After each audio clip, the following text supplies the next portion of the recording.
الله محمد رسول الله محمد رسول الله أرجو رضاك يا أنت الرحيم هبني عطاك يا أنت الكريم منك العطاء يا أنت العظيم.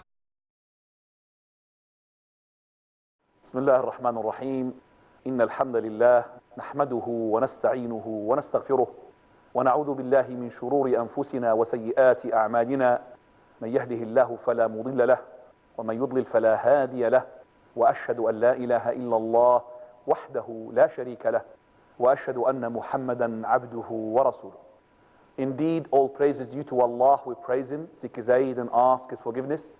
We seek refuge in Allah from the evils of ourselves and from the evils of our actions. Whomsoever Allah guides, none can misguide.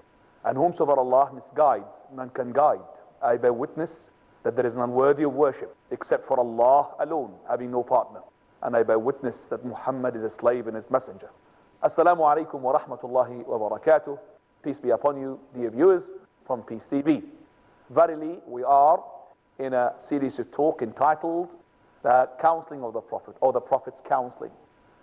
And today is the last part of our counseling, which is the story of Abu Dharr and the Prophet sallallahu alaihi wasallam, which we have given it the name, the Saviours.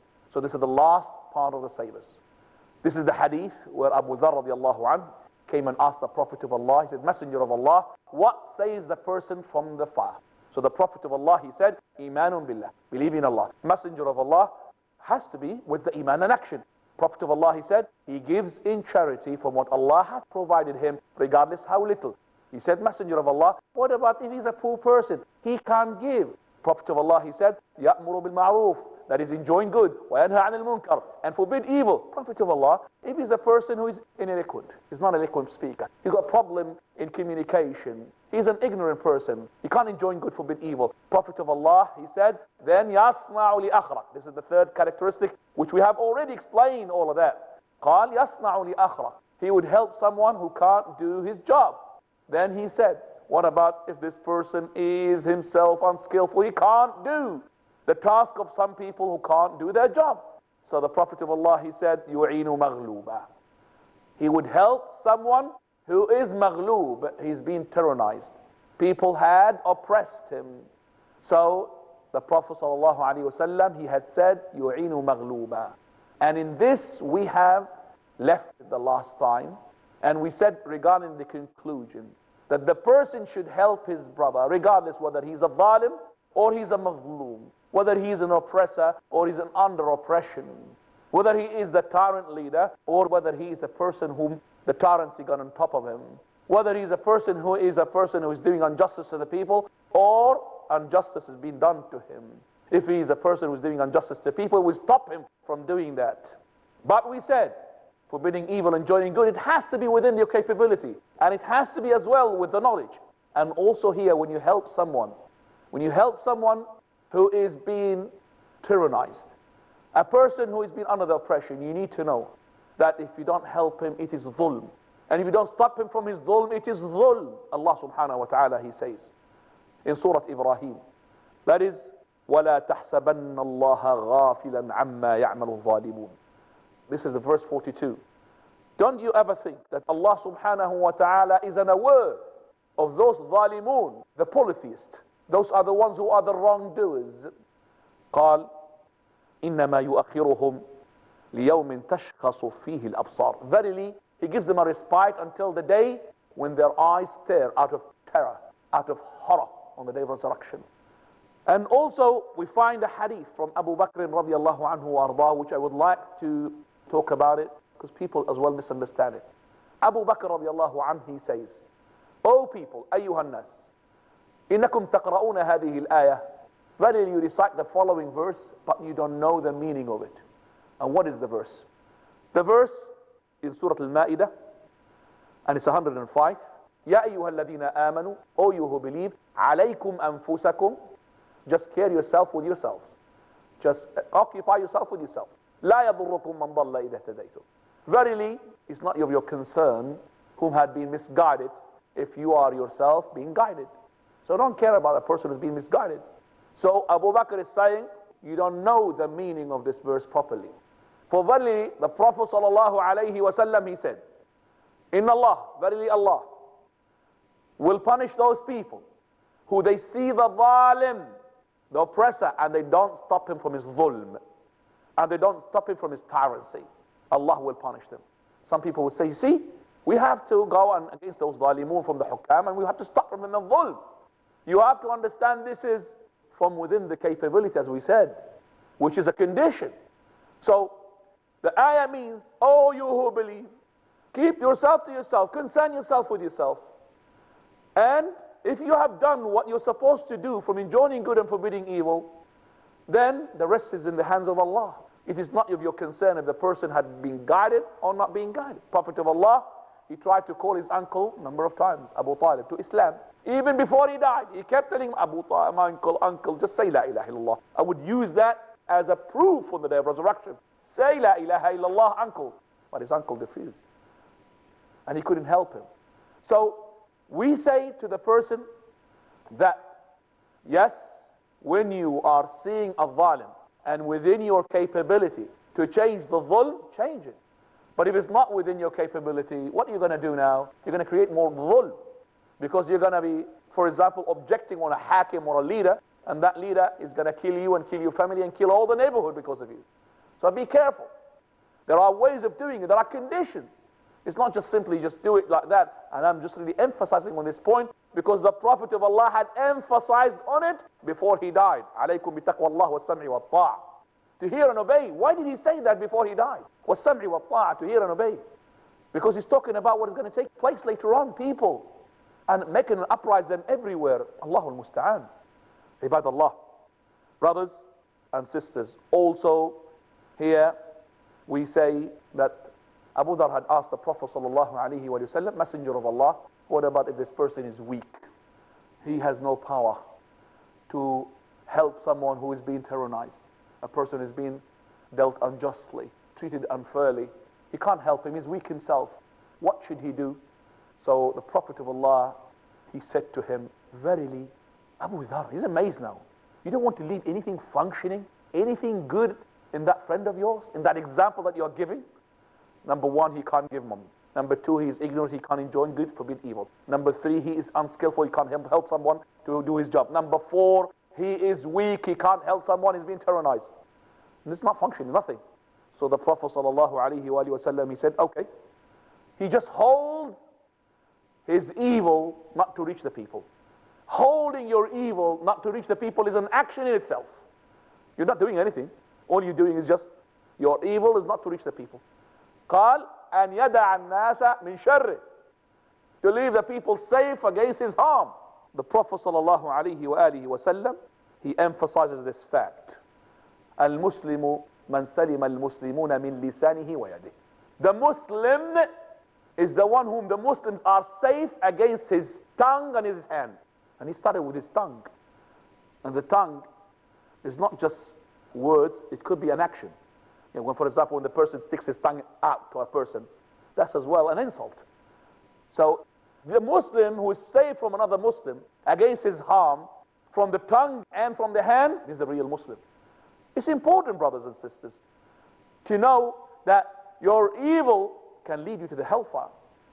So the Prophet ﷺ, not only that, he made the person who make the people safe against his harm. He stops his harm from reaching the people, is to be one of the best people. Prophet of Allah, he said, when he was asked, who is amongst the people is the best? Prophet of Allah, he said, a believer who is fighting for the sake of Allah with his wealth and his self, and also a believer who is worshipping Allah in a place far away from the people, in seclusion, في شعب من الشعاب, and يدع الناس من شره. And he is making the people safe against his harm. He's stopping his evil to reach the people. Abu Dhar radiallahu anhu said, Messenger of Allah, if the person he does this, he will enter paradise. So the Prophet sallallahu alaihi wasallam is emphasizing this, yes, not just will enter paradise, he will be saved from the hellfire. So the Prophet, he said, any Muslim does any of the previously mentioned 5 acts, this act or characteristic will take hold of his hand and he will not let go until it make him enter paradise. Allahu Akbar. And there is a continuation, inshaAllah, after the break. Jazakumullahu khayran for listening. أرجو رضاك يا أنت الرحيم. Bismillah ar-Rahman ar-Rahim. Assalamu alaikum wa rahmatullahi wa barakatuh. After praising Allah subhanahu wa ta'ala and passing salutation upon His Messenger Muhammad sallallahu alaihi wasallam, we'll continue after we left it from the break. Now we're coming to the conclusion of those 5 characteristics mentioned from the Prophet of Allah to Abu Dharr radiallahu anhu. You could see here from, which is the title, the Saviours, that the ways to good and achieve good is a lot. Alhamdulillah. So we could, for example, that you could spend in charity, regardless how little, half a date. And even Aisha radiallahu anha wa ardaha, she had a woman, 2 children coming to her house, and she had 3 dates. She gave the 3 dates to the mother. And the mother, she gave 1 date to one daughter, and the other date for the other daughter. Then the 2 daughters finished, the little girls finished their dates quickly. And then they looked at the mother. So the mother, what she did, she split that date into 2 halves and gave it as well to the children of hers. Now, Aisha radiallahu anha, she was amazed. And when the Prophet ﷺ arrived, so she said, Messenger of Allah, I'm going to tell you about this, what happened.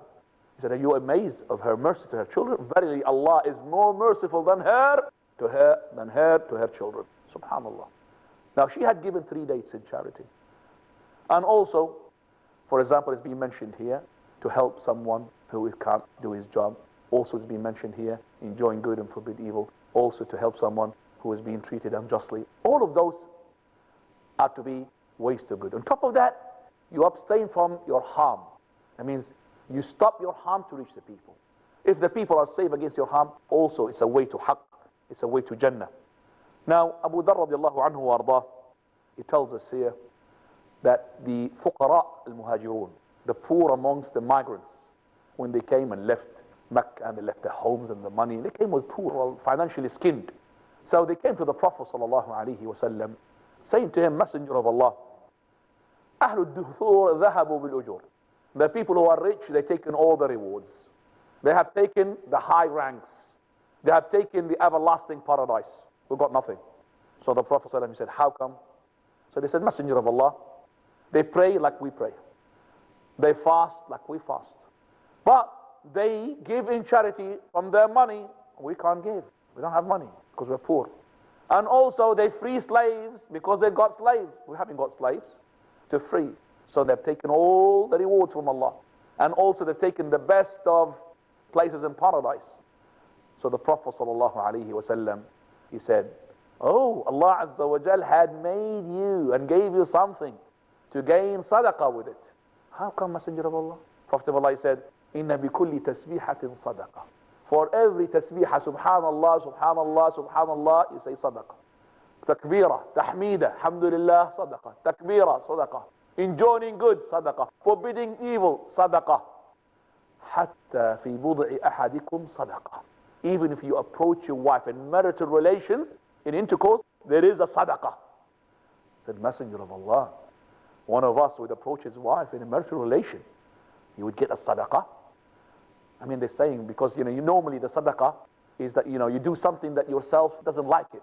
But this is your liking. Go to your wife and on top of that you get sadaqah. I'm going to make lots of sadaqat because I like what I'm doing.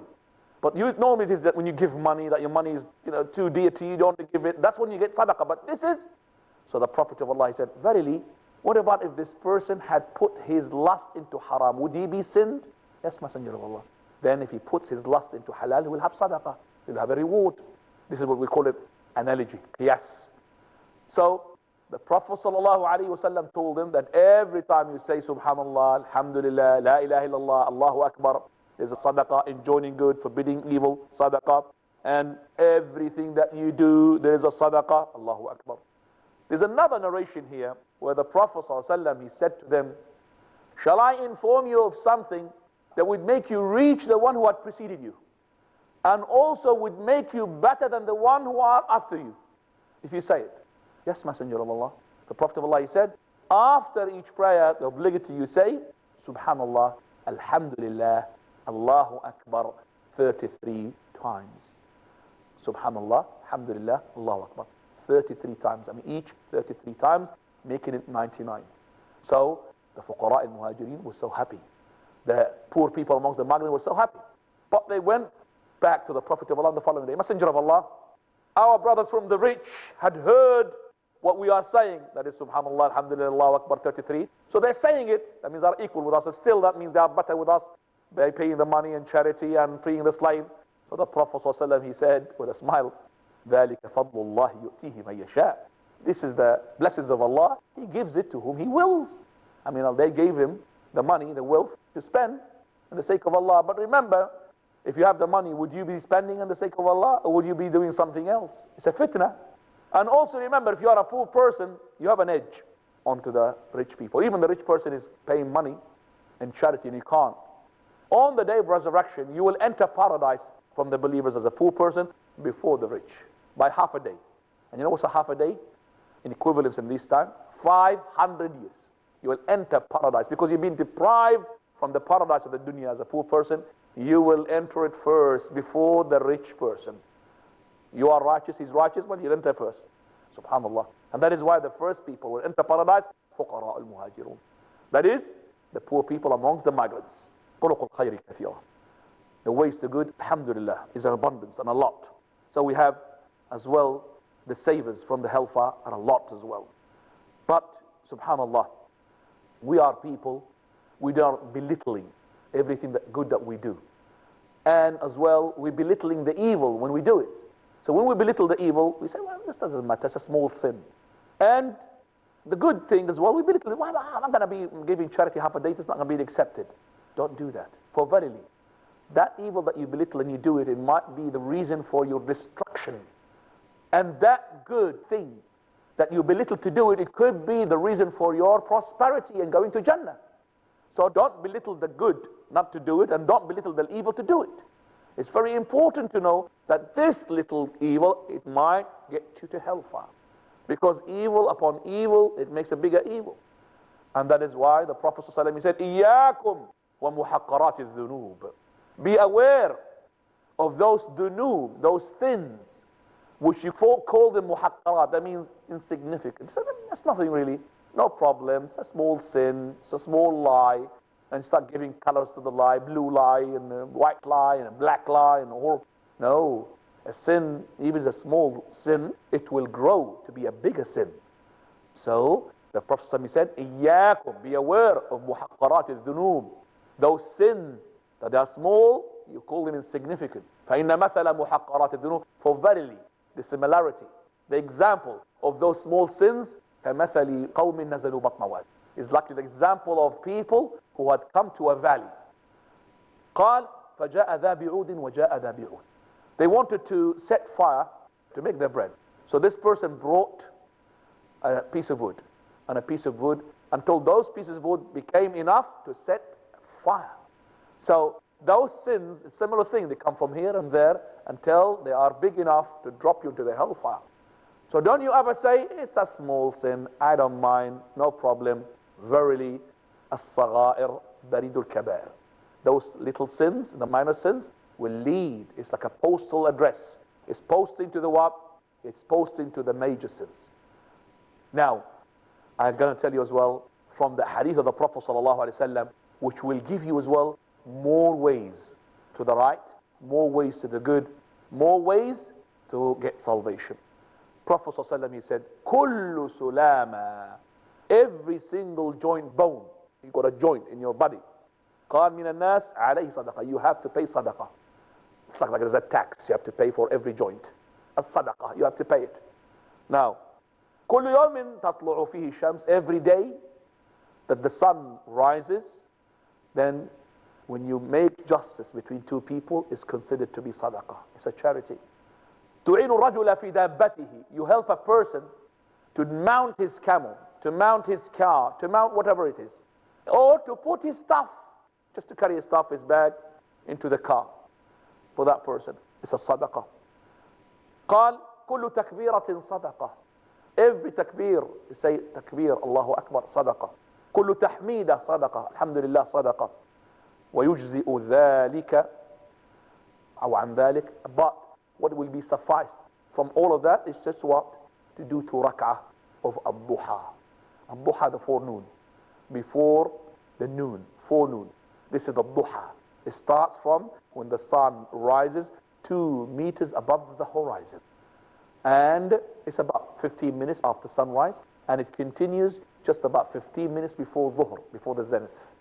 This is called the duha. And the later you pray it towards the dhuhr, this is better. And it's more rewardable. Salatul awwabin حينما ترمض الفصال. That is the salah of the repenting people, is when the small she-camels leave the udders of their mothers, and they leave them when the sun gets really hot. And that is when you pray this salah. It's called the Salat al-Awwabin, the salah of the ones who want to repent. So when you pray 2 rak'ah of duha, you are gaining all of those sadaqat. All of those sadaqat is mentioned because you have to pay sadaqah on every joint. Every joint has got a sadaqah, has to pay. So you're doing the 2 rak'ah, alhamdulillah, is sufficing that. So, rak'ah al-duha, how many rak'ah? They have difference among the scholars. 2 rak'ah, is it up to 8? And finally here, regarding the tasbih. The tasbih that we have mentioned, to say subhanallah, alhamdulillah, Allahu Akbar after the prayer. How do we say it? Do we say subhanallah, subhanallah, subhanallah? That is 33, and then when we finish, then we alhamdulillah, alhamdulillah, alhamdulillah. 33 when we finish, Allahu Akbar, Allahu Akbar, Allahu Akbar. 33 we finish. Is it like that? Or we say subhanallah, alhamdulillah, Allahu Akbar. Subhanallah, alhamdulillah, Allahu Akbar. 33 times. That means we mentioned subhanallah, alhamdulillah, Allahu Akbar. Actually, it is both are correct. Because it mentioned subhanallah, alhamdulillah, Allahu Akbar 33. And it's been mentioned subhanallah 33, alhamdulillah 33, Allahu Akbar 33.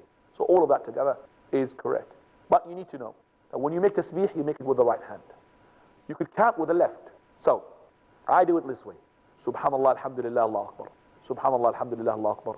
Subhanallah, alhamdulillah, Allahu Akbar. And then when I finish the 5, that means I'm finished 15. Then another 5, finish 15, that's 30. And then one finger, subhanallah, alhamdulillah, Allahu Akbar. Subhanallah, alhamdulillah, Allahu Akbar. Subhanallah, alhamdulillah, Allahu Akbar. I finished 33. And this is 99. And there's another hadith that says, if you say, La ilaha illallah, wahdahu la sharika lah, lahu al-mulku wa lahu al-hamdu, wa huwa ala kulli shay'in qadir, then you will have the house in paradise. May Allah subhanahu wa ta'ala make paradise our destiny. Jazakumullahu khayran for listening. Wa akhiru da'wana and alhamdulillahi rabbil alameen. Allahu, Allahu, ya Rabbi, ya Allah. Allahu, ya Rabbi, ya Allah.